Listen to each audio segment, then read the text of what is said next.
ونعوذ بالله من شرور أنفسنا ومن سيئات أعمالنا من يهده الله فلا مضل له ومن يضلله فلا هادي له أشهد أن لا إله إلا الله وحده لا شريك له وأشهد أن محمدا عبده ورسوله أما بعد.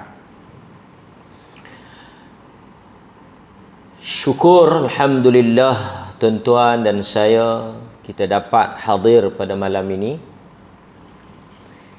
Yang dihormati Tuan Imam, jawatan kuasa pengurusan masjid dan seluruh anak jamaah, yang mana pada malam ini kita akan sambung balik bacaan ataupun pengajian berhubung dengan al-iman ataupun perkara yang bersangkutan dengan rukun iman.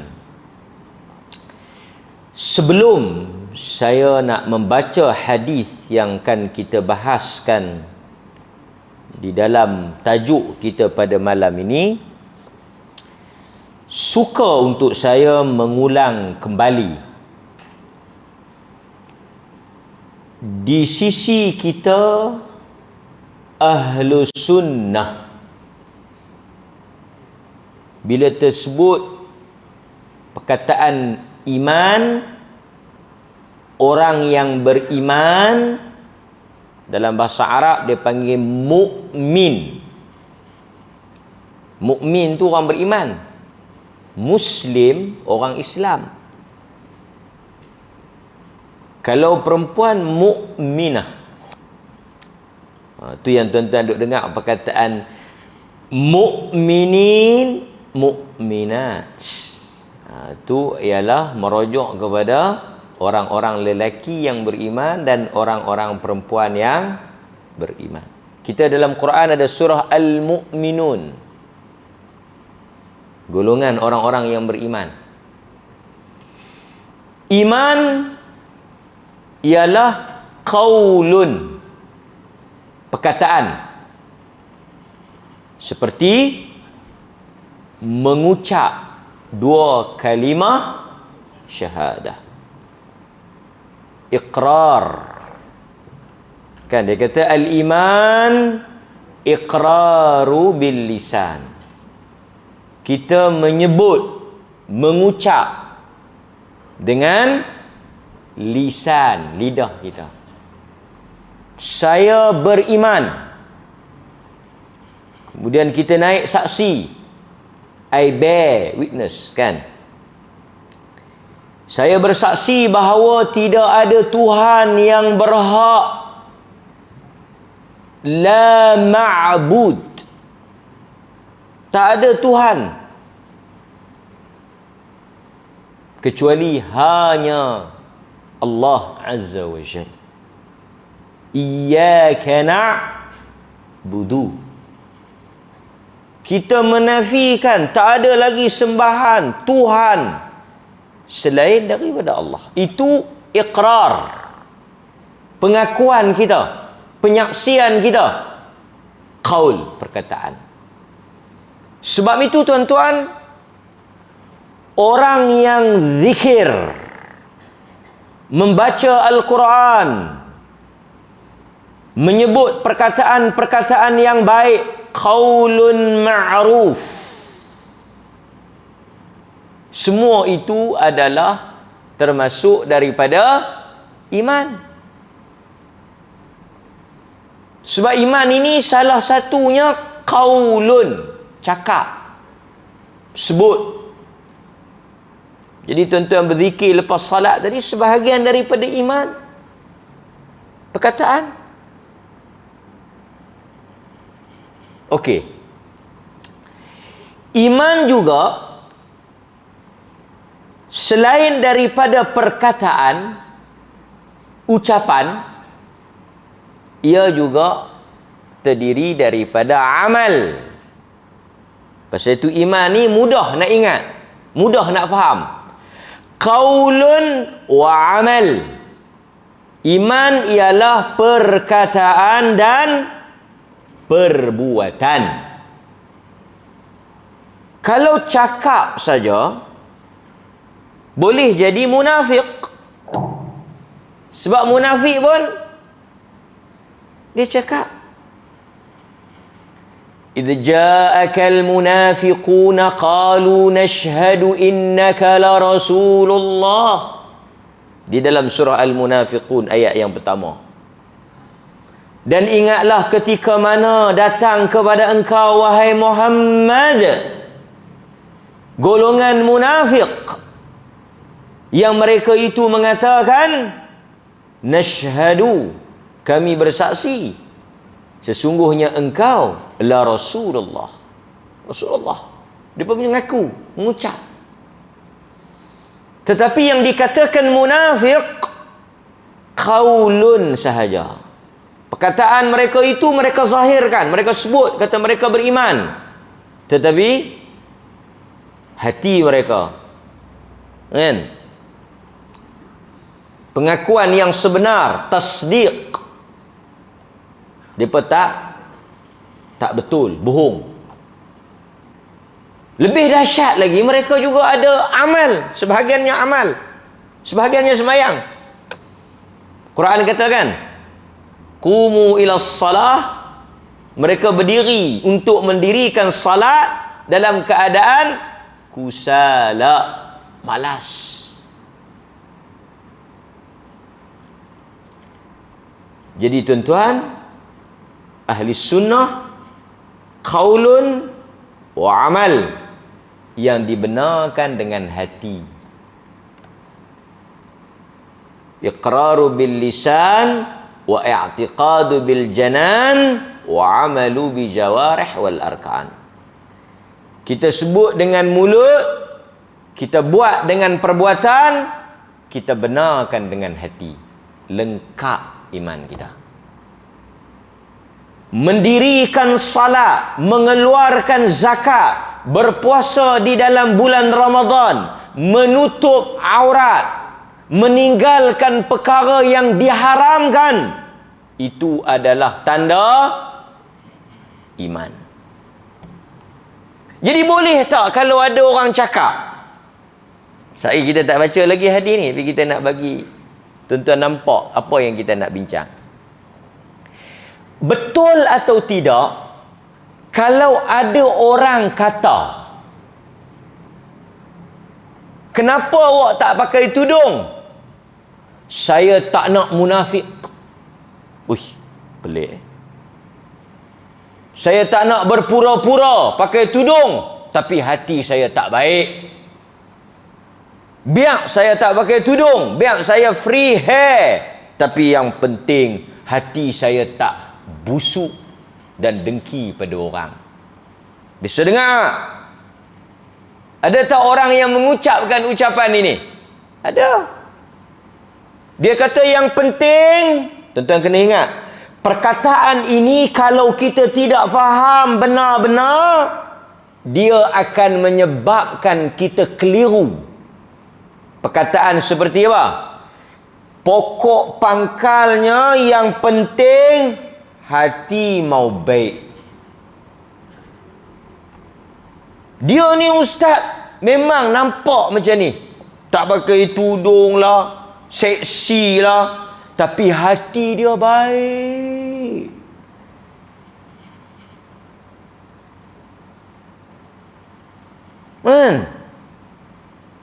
Saya tak nak berpura-pura. Bagus ya.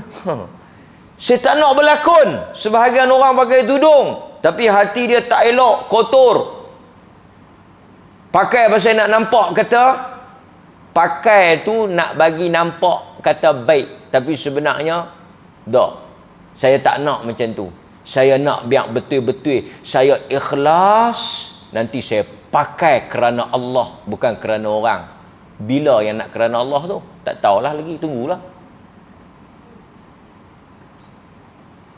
Ini ungkapan-ungkapan yang dikeluarkan, yang diucapkan oleh orang yang tidak memahami makna iman. Iman itu bukan hanya hati yang baik, bukan hanya dalaman, bukan hanya soal bagus tak bagus dia tu, dalam dia tu, tapi iman ialah amal. Kalau awak mengaku beriman, kalau hati awak baik, awak mesti beramal dengan apa yang disuruh. Itu yang dikatakan iman. Boleh lelaki tak semayang? Tak apa ustaz weh, dia ni memang tak semayang, puasa pun tak, tapi dia bagus, dia bela anak elok-elok. Kalut kita. Yang semayang tak bela elok, yang tak semayang pergi bela elok. Jenuh kita nak pedur. Macam mana tuan-tuan? Sebahagian kadang-kadang ungkapan perkataan dia pun, tak apa ustaz, dia tak sembahyang, tapi dia tak kacau orang. Hati dia baik. Macam mana tuan-tuan? Kalau kita nak kata, dengar elok-elok perkataan yang saya nak sebut ni. Kalau kita nak kata yang penting hati dia beriman, yang penting hati dia mengaku Allah sebagai Tuhan, apa yang dia buat tu tak penting, maka kita nak katakan, kalaulah kita pegang hati tu beriman, yang penting hati dia beriman, yang utamanya hati dia ustaz, yang kena kira tu hak dalam tu, yang luar tu tak penting, yang luar tu sebelah. Kalau di atas kata-kata lagu tu, iblis juga termasuk daripada kalangan makhluk yang beriman. Iblis ni kalau dari sudut hakikat dalaman dia, dari sudut hati dia, dia beriman. Tidak ada orang yang boleh menafikan iblis dari sudut dia mengaku Allah sebagai Tuhan. Dalam bab itu, ya. Tapi adakah kita nak kata iblis beriman? Hati dia beriman. Dia mengaku dan dia menganggap Allah sebagai Tuhan. Dia beriman. Apakah kita nak kata iblis beriman? Tak. Sebab perbuatan dia ingkar. Nampak? Dia rosak tak mana? Amal. Apabila Tuhan memerintahkan dia untuk taat dan tunduk kepada perintah Allah, dia ingkar, aba wastakbar, dia enggan, dia tak nak patuh. Di atas itu dia terkeluar daripada daerah Islam dan iman. Sebab itu jangan kita tolak bahawa sebahagian orang, bukan dikatakan sebahagian orang, sebahagian ulama menolak orang-orang yang beriman tetapi tidak mendirikan salat.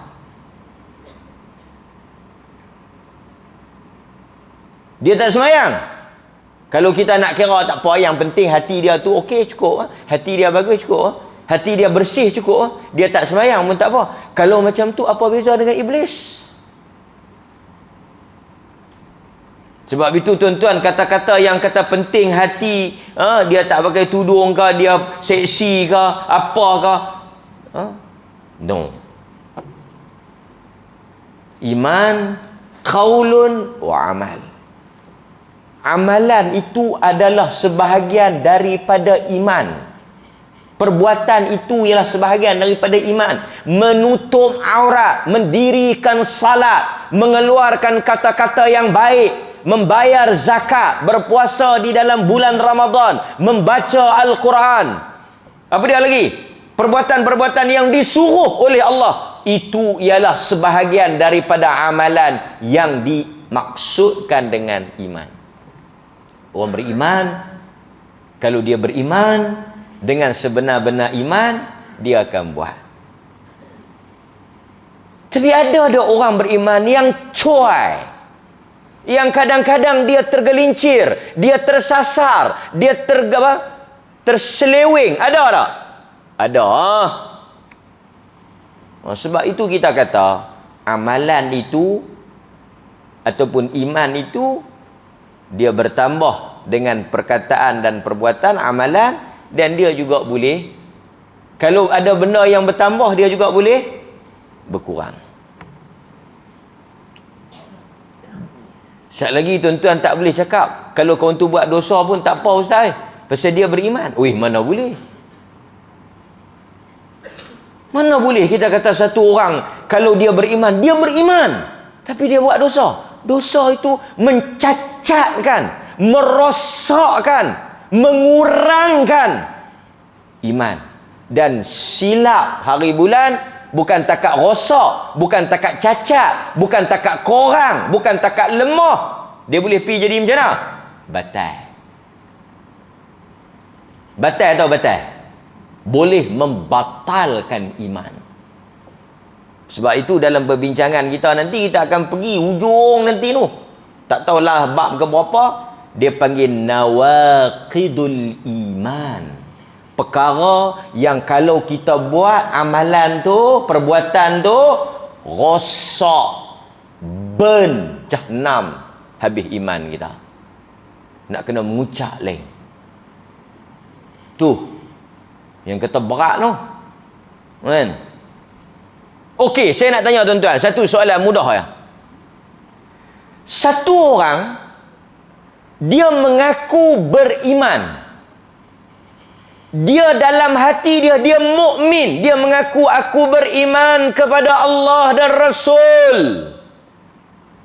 Tiba-tiba dalam masa yang sama dia pergi menyembah Tok Kong.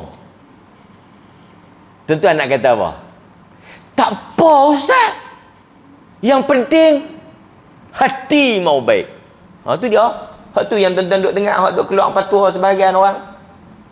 Selebriti tertentu tu.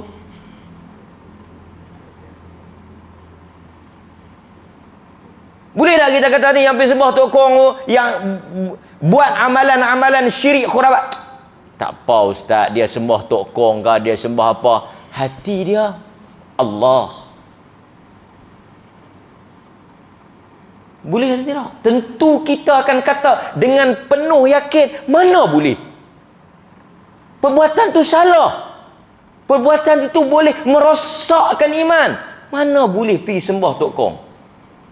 Mana boleh pergi buat benda perbuatan khurafat syirik tu? Tadi kata tak apa, yang penting hati. Hati dia beriman. Kita tanya dia, hang pergi buat pasal apa? Ada orang pasang hang? Tak. Lepas tu aku syok. Dia seronok. Aku tengok best juga. Tak boleh. Dah. Aku pergi sembah tapi hati aku Allah. Ui, kalut itu.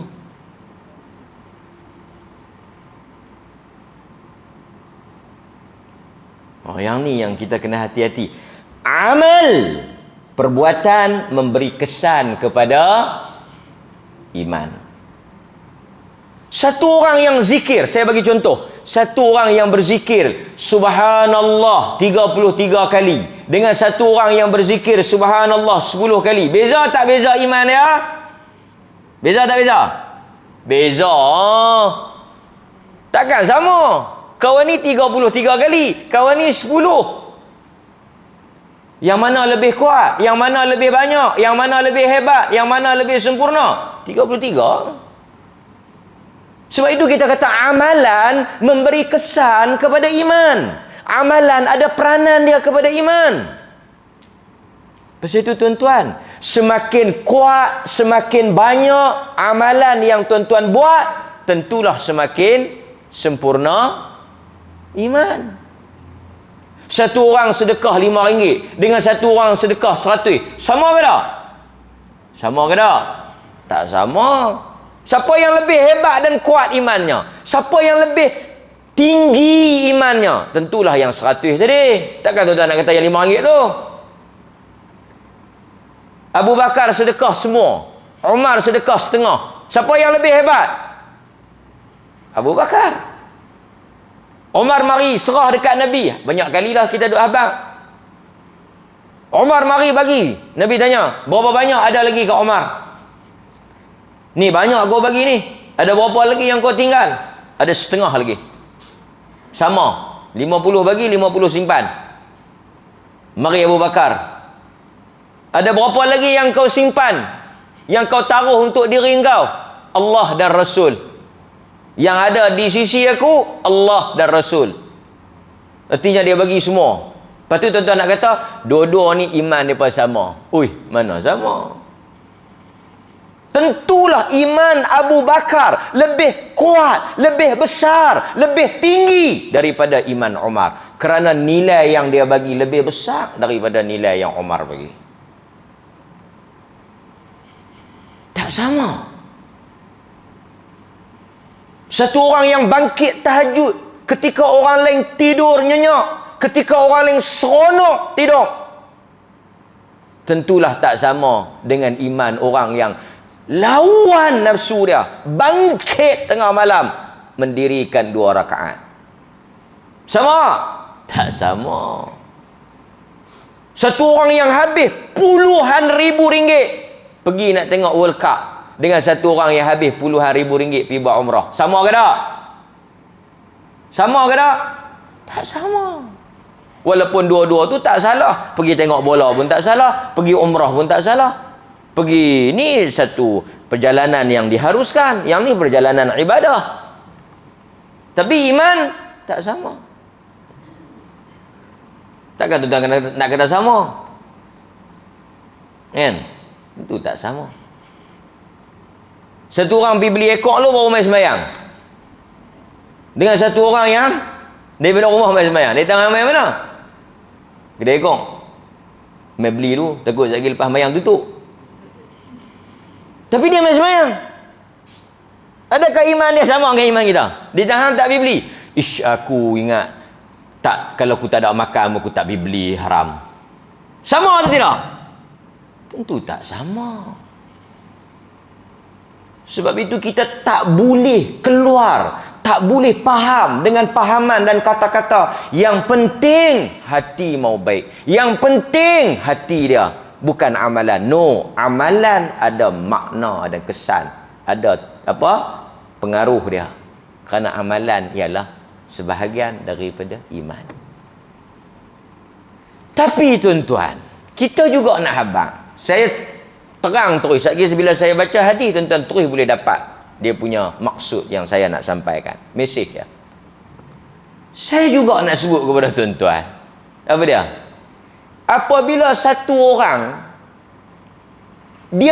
dalam dia beriman, dalam dia beramal, pada keadaan-keadaan tertentu dia tersasar, tergelincir keluar. Dia pergi buat dosa lah, bahasa mudah, faham mudahnya, dia pergi buat dosa. Kita kata apa? Cacat iman dia, kurang iman dia, lemah iman dia, rosak iman dia. Kita kata takat tu je lah.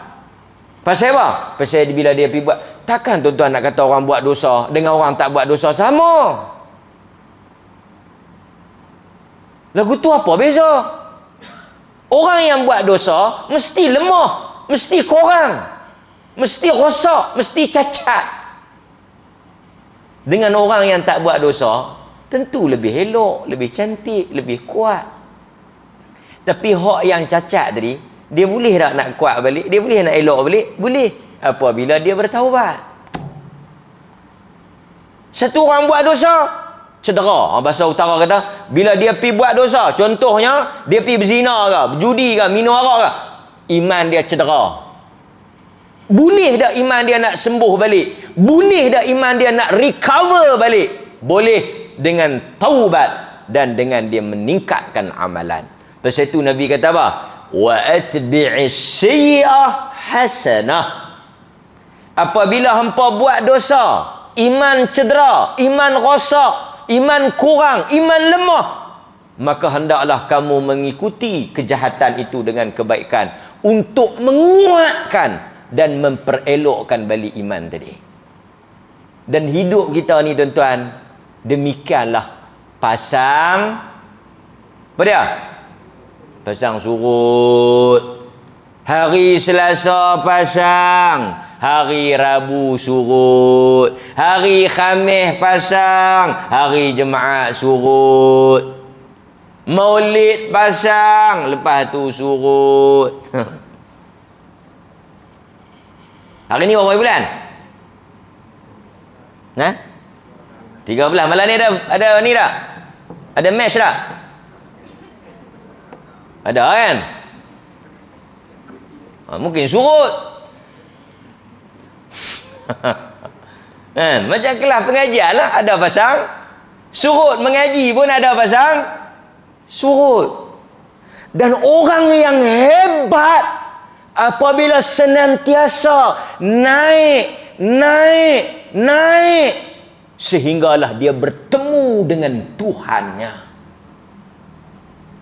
Tapi kita tak boleh juga nak nafikan memang akan ada keadaan dan detik ketika kita akan turun down. Tapi tak apalah, bila dia down kita penaik balik. Jangan down terus masuk bawah. Kalut. Boleh? Baik. An Abi Hurairah radhiyallahu anhu anna Rasulullah sallallahu alaihi wasallam qala. Bila saya dah terang pada tuan-tuan, nampak gambaran dia, bila saya baca hadis ni, mudah-mudahan tuan-tuan boleh faham dengan lebih elok lah. Itu maksud tujuan saya bawa tuan-tuan cerita sikit, bawa contoh tadi ni, nak bagi tuan-tuan mudah tangkap apa yang saya nak bincangkan. La yazni az-zani hina yazni wa huwa mu'min. ولا يسرق السارق حين يسرق وهو مؤمن ولا يشرب الخمر حين يشربها وهو مؤمن ولا ينتهب نهبة يرفع الناس إليه فيها أبصارهم حين ينتهبها وهو مؤمن ولا يغل أحدكم يغل حين يغل وهو مؤمن فإياكم إياكم. Ini hadis yang diriwayatkan oleh Al-Imamul Bukhari. Nabi kata apa? Nabi sebut dalam hadis ni tuan-tuan. Hadis ni banyak kali dah kita ulang. Cuma kadang-kadang kita bincang tajuk lain. Tapi hadis yang sama. Satu hadis ni banyak tajuk kita boleh ambil. Nabi sebut takkan berzina satu orang penzina ketika dia berzina tu dalam keadaan dia beriman. Satu orang yang tengah duk berzina tu, dia ni Islam, mukmin, orang beriman. Tapi masa dia berzina tu, dia takkan buat benda jahat itu melainkan dalam keadaan dia beriman. Sebab kalau dia beriman, tuan-tuan, kalau dia beriman, dia tak buatlah. Mana ada orang berzina bismillah? Bismillahirrahmanirrahim. Allahumma apa? Nak baca apa? Ni kita nak bersetubuh dengan isteri kita. Kita baca apa? Bismillahirrahmanirrahim. Jangan duk gelojoh tak ketawa hala. Bismillah dulu. Bismillahirrahmanirrahim. Allahumma. Sekali dengar mikrofon kat luar. Apa doa ni? Ada satu hamba Allah, saya tak tahulah betul tak betul. Saya ingat mereka ni kadang-kadang hot viral ni kono banyak. Nyapi pelekat di van kereta doa ni. Allahumma jannibi syaitan. Kan? Ya Allah, jauhkan kami daripada syaitan. Kan? Wa jannibi syaitan mimma razaqtana. Ya Allah, jauhkan kami daripada setan. Dan jauhkanlah daripada anak yang kau nak rezekikan daripada hubungan ini, daripada syaitan. Doa tu dia panggil doa ketika nak bersama dengan isteri kita. Kita baca doa tu. Tapi takkanlah kita nak baca doa hambat syaitan ketika kita nak berzina. Pasal apa? Pasal masa tu kita dengan syaitan lebih kurang sama. Sebab itu tuan-tuan tak akan jumpa satu orang ketika dia nak buat jahat, dia pergi berdoa. Ada orang yang nak pergi buat jahat berdoa? Tak ada. Kerana ketika itu iman dia rosak, iman dia hancur, cacat, runtuh, rendah, lemah, turun. Pasal itu Nabi kata la yazni. La yazni dengan maksud tidak beriman, bukan tak ada langsung, tapi dengan maksud la nafyu lil kamal, menafikan kesempurnaan. Artinya iman dia pada ketika itu tak sempurna. Tak tahulah lagi tuan-tuan kalau ambil duit haram, alhamdulillah, syukur di atas rezeki haram yang Allah Ta'ala bagi ni. Tak ada lagi. Tak ada lagi tuan-tuan tengok benda-benda haram, Allahu Akbar, subhanallah, cantiknya. Tak ada. Ketika itu iman dicabut. Sebab itu Nabi SAW cerita, sab'atun yudhilluhumullahu fi yawmin la dhilla illa dhilluh. 7 golongan yang Allah Ta'ala naung dengan arash. Pada hari tidak ada payung selain daripada arash. Tak ada tempat kita nak berteduh dan nak berselindung, nak berlindung, nak bernaung, nak menyelamatkan diri kita daripada panas matahari melainkan arash Allah Ta'ala. Salah satunya lelaki yang da'athu imra'atun zatu mansibin wa jamalin. Satu orang laki-laki yang sudah bersedia untuk dia berzina. Dan dalam keadaan itu dia meninggalkan kerana dia takut kepada Allah. Tak. Tapi ada orang lepas buat benda jahat, tak kira lah lepas judi ke, lepas mencuri ke apa ke, dia sedang. Ada ramai termasuk kita. Astaghfirullahalazim. Macam mana ni aku boleh buat benda ni? Pasal apa benda tu jadi macam tu tuan-tuan? Kerana ketika itu iman kita kembali kukuh, kembali kuat. Kesedaran itu datang daripada iman lah. Tapi dia berkata apa? Dah terlajak, dah terlanjur baru nak teringat. No. Sebenarnya itu ialah rahmat Allah yang menyedarkan kita dalam keadaan ruang untuk kita balik kepada dia. Artinya apa? Kesedaran kita di atas iman yang kita ada. Tapi kalau satu orang dia buat satu dosa, dia buat lagi satu dosa, dia tak sedar-sedar sampai ke sudah, maksudnya iman dia semakin rosak, semakin rosak, semakin rosak. Dia macam ni lah, kuih korang. Benda kalau lama-lama ni dia jadi apa? Tak ada habis. Sebab itu sebahagian ulama kata hadis ni ingatkan orang yang bergelumang, berulang kali buat, ingat akhirnya dia akan keluar terus daripada Islam. Boleh jatuh kafir, boleh jatuh kufur kalau dia ulang. Tahu sebab apa? Akhirnya apa? Dia menganggap benda itu halal. Boleh. Sebab itu bagus. Bukan sekali dia silap faham kalut itu. Bukan bagus dosa tu, tapi bagus bila satu orang buat dosa dia sedar. Walaupun berulang kali tak apa. Pasal apa? Pasal dia turun naik. Maksudnya turun tu kerak, naik pun kerak. Bagus tak? Hari Isnin dia buat, pagi, petang dia tengok muka anak-anak dia, contoh dia makan rasuah.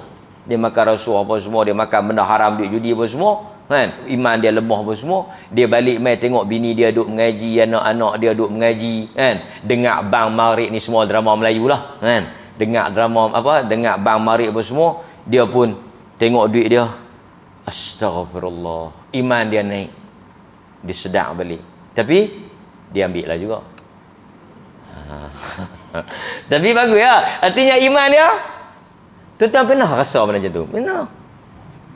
Pernah kadang-kadang kita buat. Terutama sekali bila kita jauh daripada circle kita.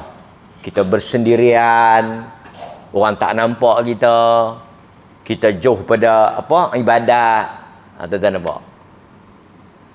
Ketika itu iman kita down. Bateri ni dia tuan-tuan, guru saya kata, iman dia mesti recharge. Perkataan yang saya ingat sampai sekarang. Dia guna perkataan iman ni satu benda yang kena recharge. Benda yang bahasa orang kampung dia, benda yang nak kena cah balik. Dia macam bateri tau.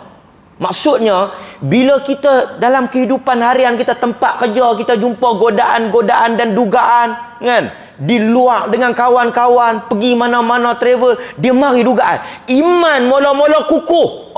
Mula-mula tu, astagfirullah. Dia masa tu duduk kemas lagi tu.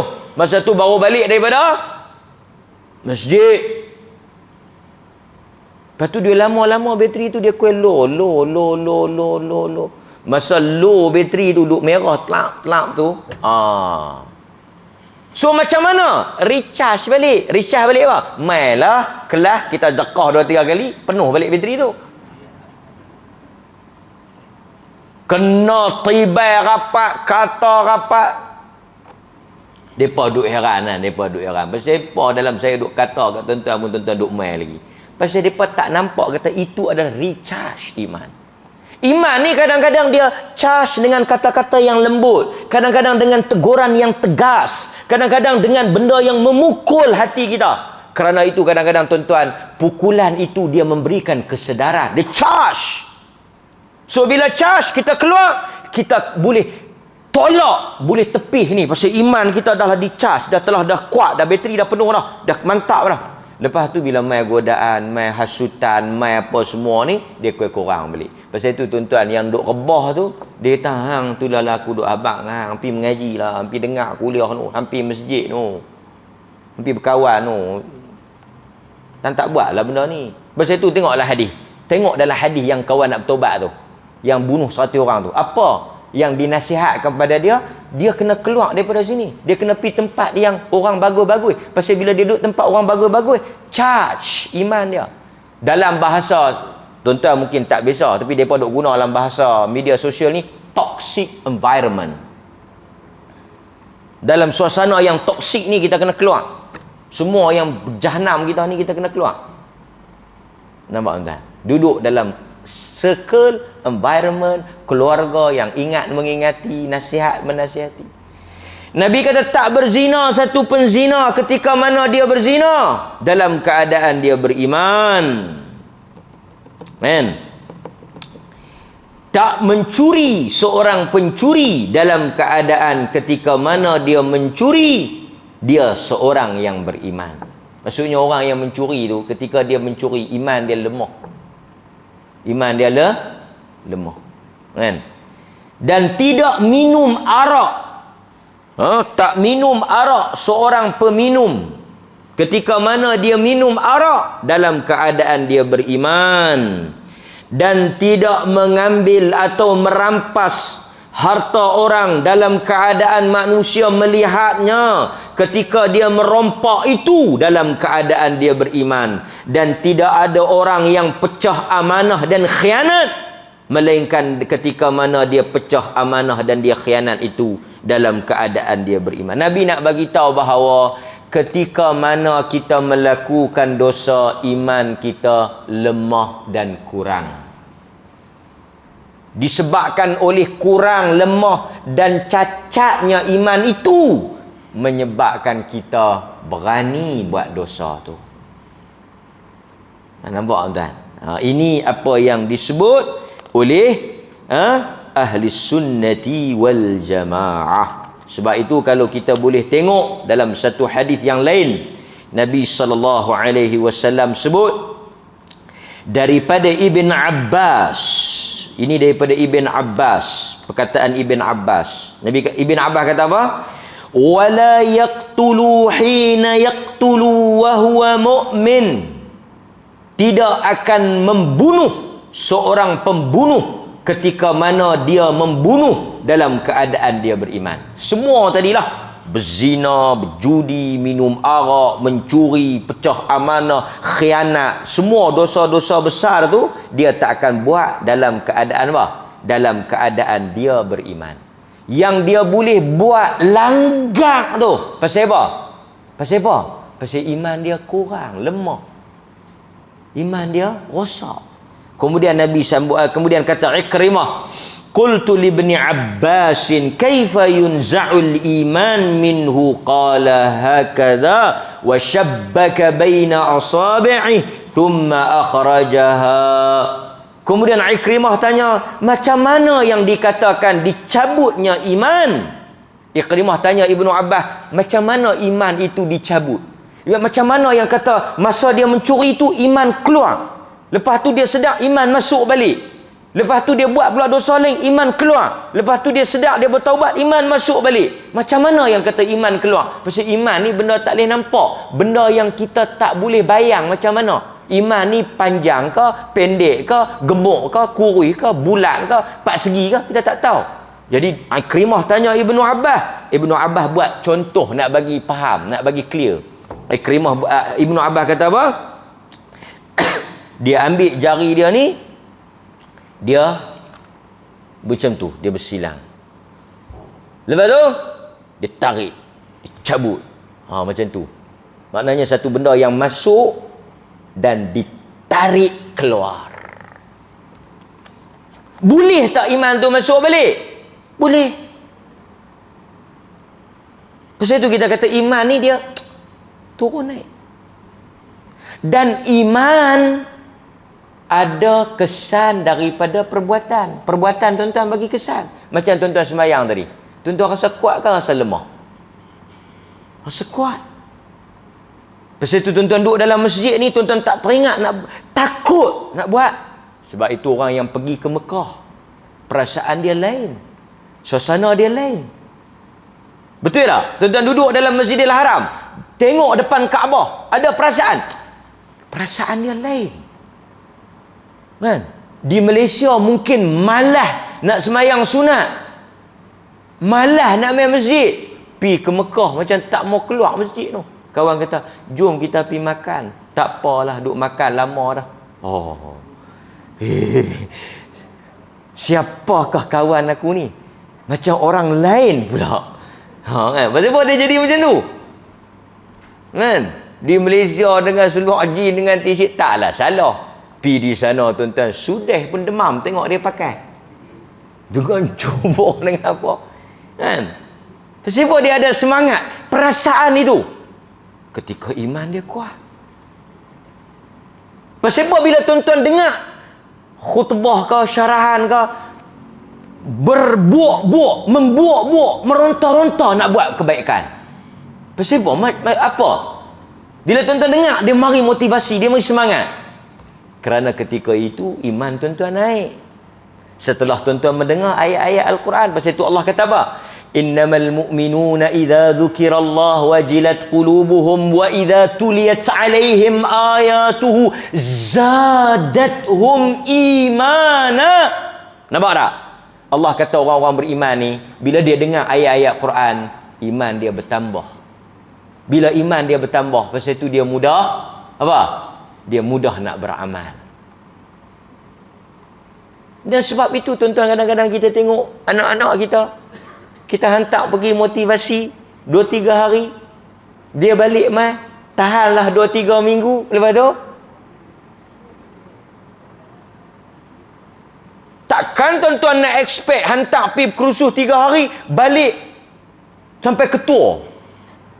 Tok Wan hang ni yang jadi bagus rajin pergi masjid ni, dulu masa sekolah rendah, pak dia hantar pergi kursus motivasi, lekat sampai ketua. Allahu Akbar.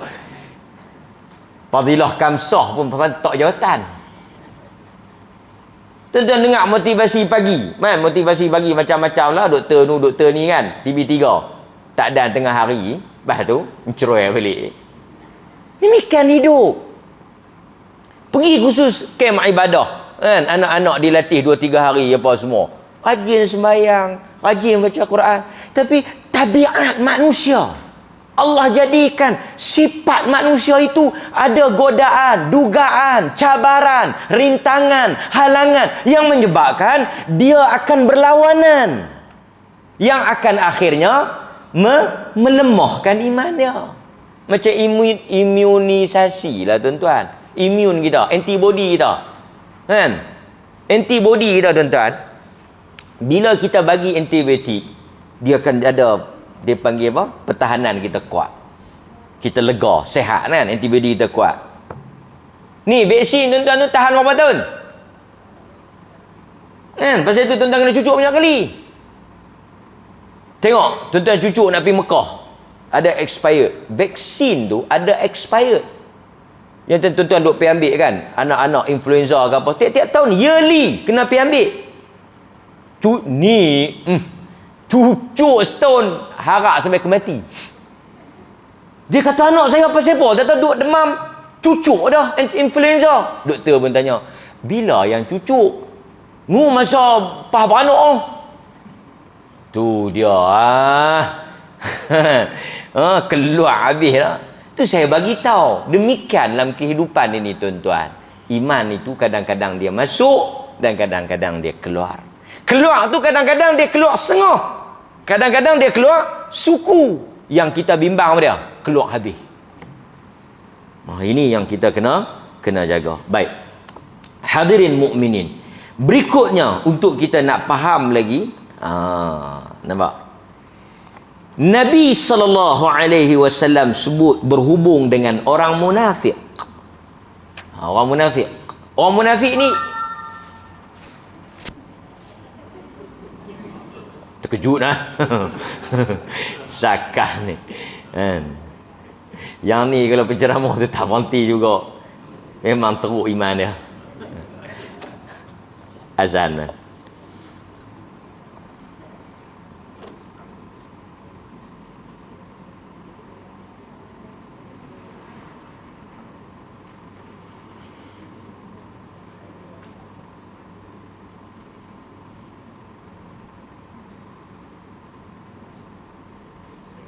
Ya, ya.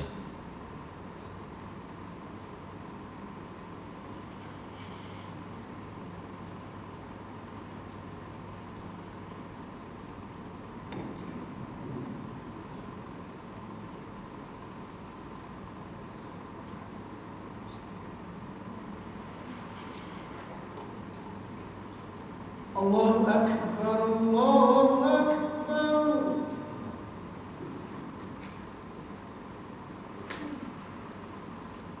Allahu Akbar, Allahu Akbar.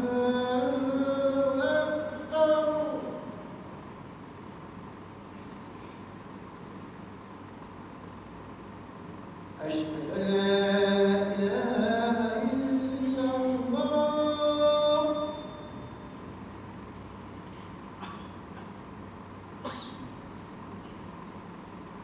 Asyhadu an la ilaha illallah.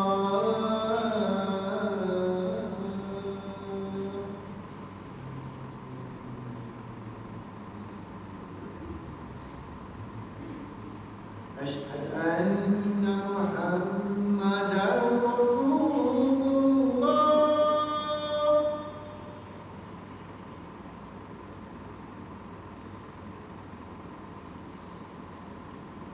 Asyhadu anna Muhammadar Rasulullah.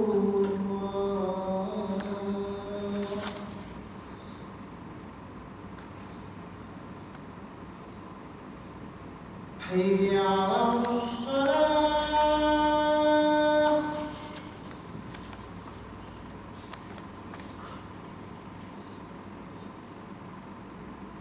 Hayya 'alas salah.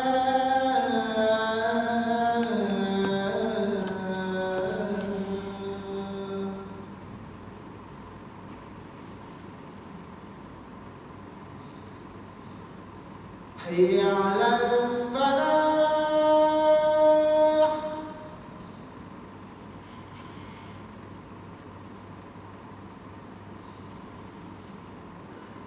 حي على الفلاح.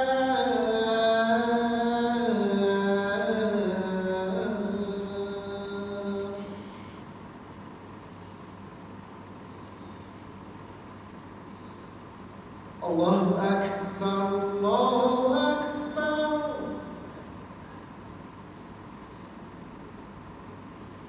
لا إله إلا الله.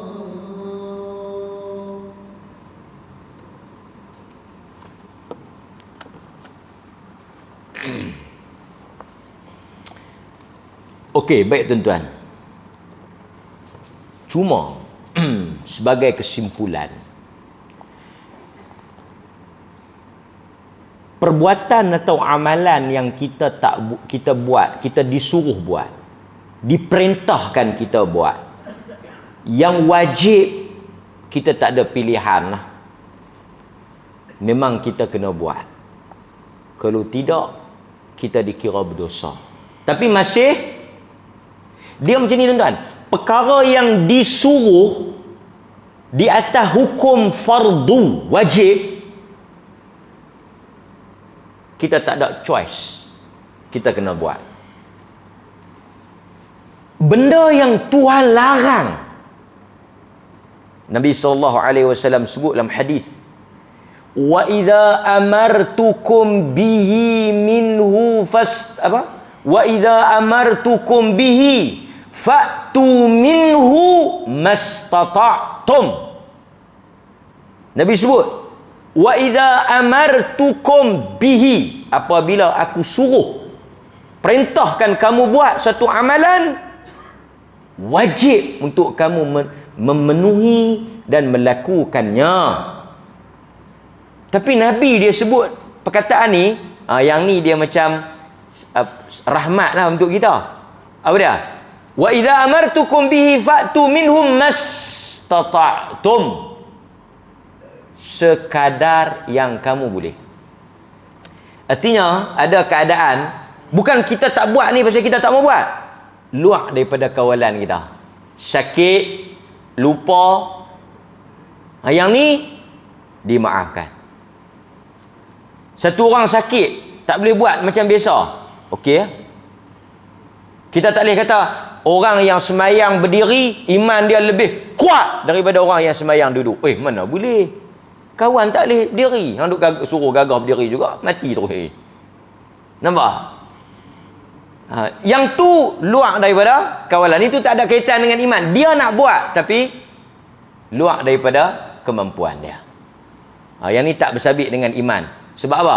Sebab dia memang nak buat.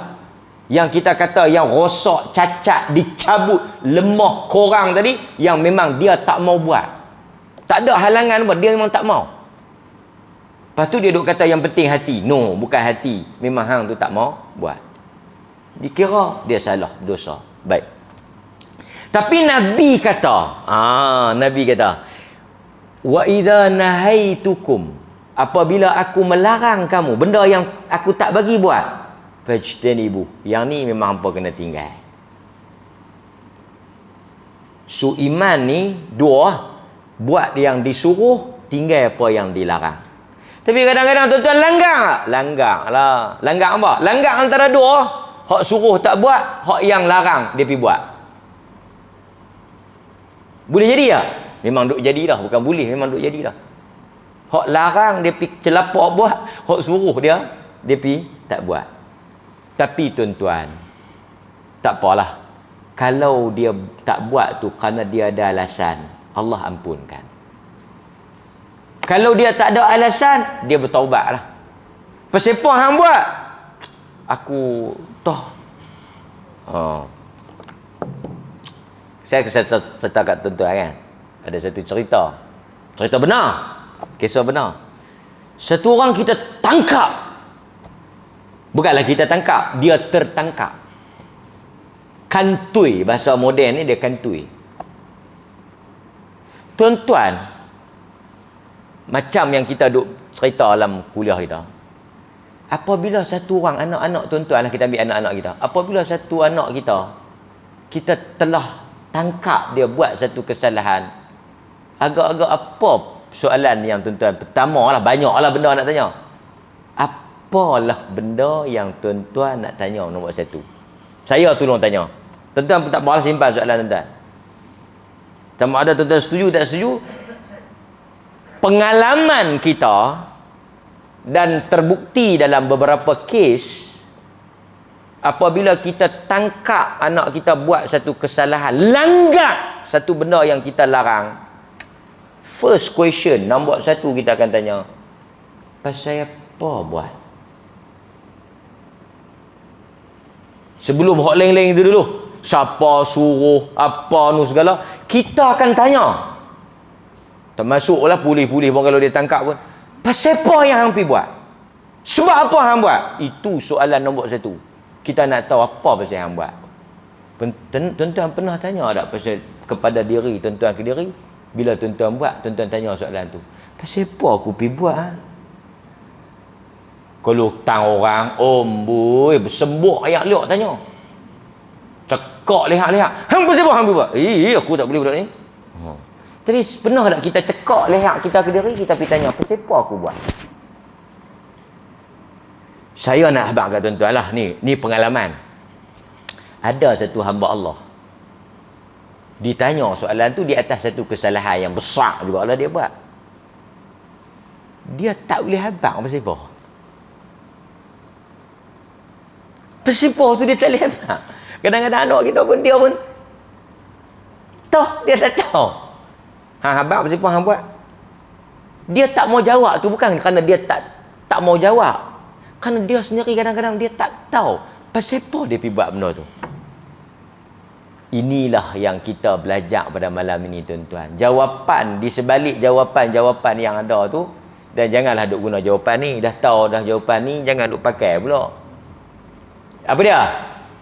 Pasal apa hang buat? Ketika saya buat ni, saya iman lemah. Tapi memang itulah jawapannya. Tuan-tuan mungkin terkejut. Ustaz, orang-orang yang kita rasa doktor liwat, doktor rogol ke doktor curi dengan ustaz curi, kita akan terkejut ustaz lagi pasal pada pandangan kita bukannya mesti betul. Ustaz itu orang yang kuat apa? Tengok tuan-tuan kata kuat iman. Doktor, kalau doktor buat biasalah dia tak kuat iman. Pada pandangan kita tak semestinya betul. Jadi bila dia buat, pasal apa dia pergi buat macam mana dia? Pasal pada pandangan kita dia kuat iman. Cuma kita nak habaq, masa dia buat tu dia tak kuat. Iman dia tak kuat. Pasal apa iman dia tak kuat? Macam mana? Kita pandai cakap lah, kita tak duduk di keadaan dia. Macam mana ustaz? Nak tak kuat lagu mana? Mai duk buat lembut lihat. Duk mai menggodok. Ada orang cerita, cerita macam mana ustaz dengan pakai lagu tu mai duk kat kita. Kita pun cabut piah lebat. Tu nak habaqnya. Apa dia? Masa jadi tu iman lemah. Tapi kalau tuan-tuan duk guna boh tu pas ke dalam, awak tu imam yang ambil di masjid, lemah iman saja. Elok hampir duduk dalam, bagi kuat iman.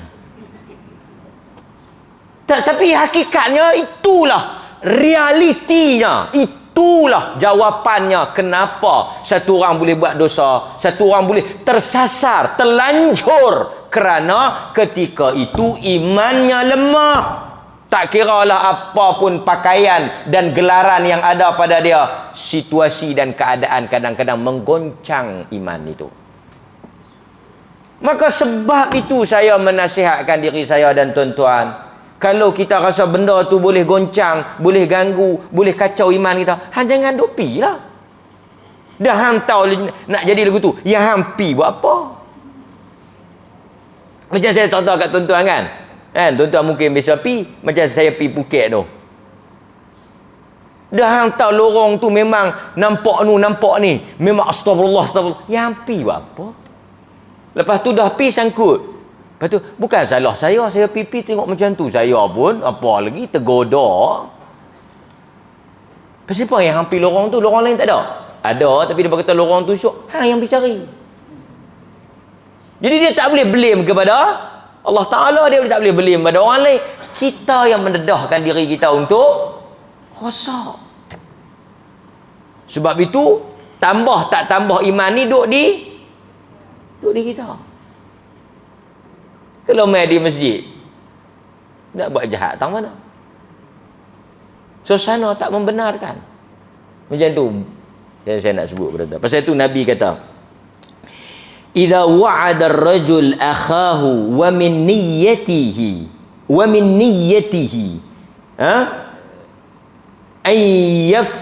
an yafiya lahu falam yafi wa lam yaji lil mi'ad fala ithma alaih." Hadis yang diriwayatkan oleh Abu Daud.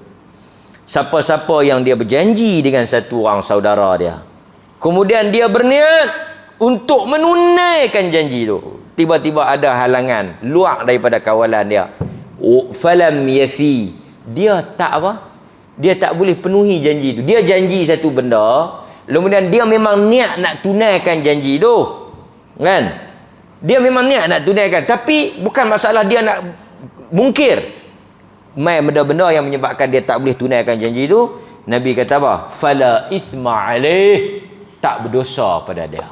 Pasal bukan dia niat. Maksudnya benda yang memang kita luar pada kawalan kita, yang Nabi kata benda yang kita tak bermaksud nak buat tu, pada ithma alaih, tak ada dosa. Tapi kalau kita pergi cari, kita memang niat nak buat, memang jadi, hak tu kita kena tanggung. Ya. Mudah-mudahan Allah Ta'ala rahmat kita semua dan kita dapatlah pengajaran daripada hadis ni. Mudah-mudahan adalah sikit sebanyak ilmu yang boleh tuan-tuan bawa balik pada malam ini. Aqulu ma sami'tum astaghfirullahal azim li wa lakum wa billahi taufiq wal hidayah. Wassalamualaikum warahmatullahi wabarakatuh.